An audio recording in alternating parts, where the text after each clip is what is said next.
Hola amigos de ¿Cuál es tu huella? Como siempre es un lujo poder saludarlos. Hoy tenemos un episodio especial. Vamos a hablar de democracia y derechos humanos. Vamos a estar compartiendo con jóvenes. Vamos a ver qué es lo que está ocurriendo con la educación cívica en nuestro país. Vamos a conocer historias respecto de la huella que están dejando personas que tienen relación justamente con estos derechos inherentes al ser humano. Es por eso que hoy vinimos hasta el centro de Santiago. Vamos a ir al Instituto Nacional de Derechos Humanos. ¿Usted los conoce? ¿Sabe cuáles son? Es por lo mismo que vamos a conversar con Beatriz. Acompáñenme.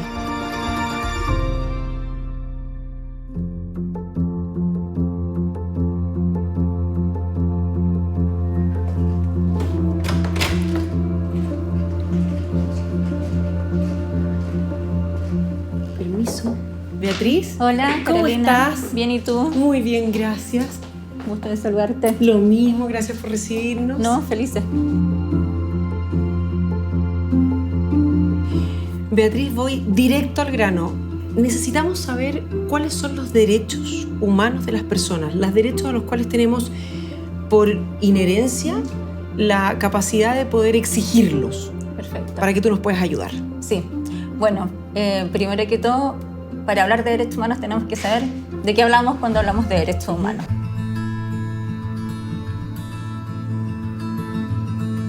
Cuando uno habla de derechos humanos surgen unas preguntas básicas que requieren respuesta. Primero, ¿qué son? Un poco tú ya nos diste una noción, ¿cierto? Inicial. ¿Y estaba bien encaminada? Estaba muy bien encaminada, porque precisamente los derechos humanos son aquellos derechos que toda persona tiene por ser persona, ¿no? Inherentes al ser humano, y que son del todo importantes porque son aquellos que nos permiten realizarnos como personas, son los que en definitiva garantizan nuestra dignidad.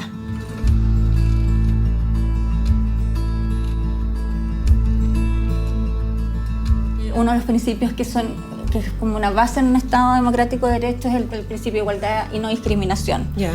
También el principio de pro persona. ¿Qué significa esto? Que cada normativa o cada interpretación que tenga que hacerse respecto de algo se tiene que hacer de manera que favorezca la interpretación que más sea favorable al respeto de los derechos humanos. ¿Cuáles son los derechos humanos que tienen? Es que los personas? derechos humanos tienen una característica. Mira, aquí no pusimos, pero también tiene ciertas características. ¿Ya? Y una de ellas es que son progresivos. Entonces, ¿qué significa eso? Que no hay un listado taxativo y ¿Ya? cerrado de cuáles son los derechos humanos, porque los derechos humanos van evolucionando en el tiempo, así como las sociedades van evolucionando. Por ejemplo, esta es la Convención Americana sobre Derechos Humanos. ¿Ya? Es del año 59, ¿ya? Y consagra determinados derechos. Pero del año 59 hasta esta fecha, las sociedades han evolucionado mucho y han cambiado, y han surgido nuevas realidades, ¿no? Entonces, por ejemplo, el matrimonio igualitario en esa época no estaba consagrado como un derecho humano.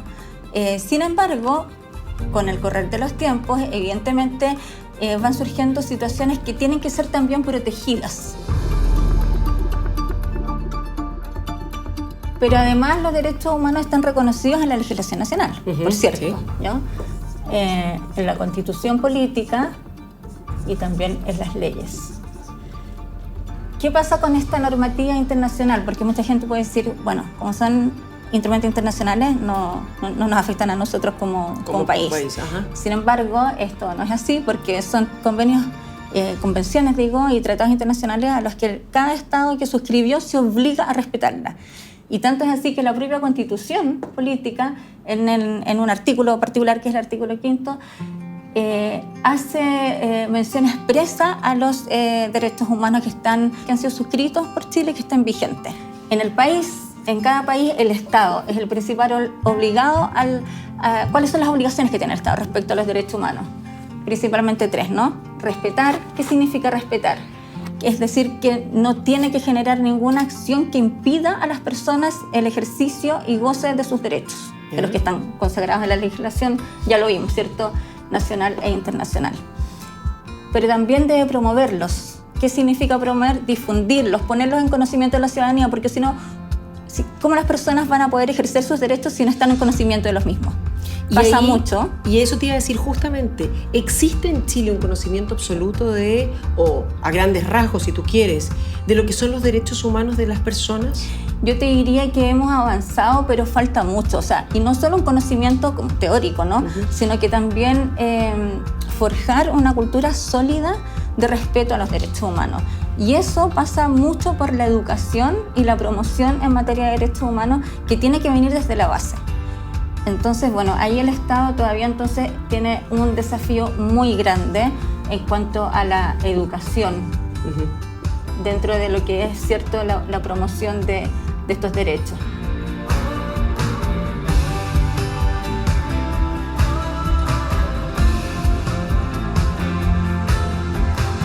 Pero también debe garantizar estos derechos. ¿Qué significa que el Estado garantice estos derechos? Es que tiene que generar todas las condiciones que sean necesarias para que las personas, ¿cierto?, puedan ejercer sus derechos, puedan sentir que estos están garantizados y que no tengan obstáculos para el acceso a los mismos. Y entonces ahí hay distintos tipos de medidas. Pueden ser políticas públicas, generalmente, que deben diseñarse con un enfoque de derechos humanos.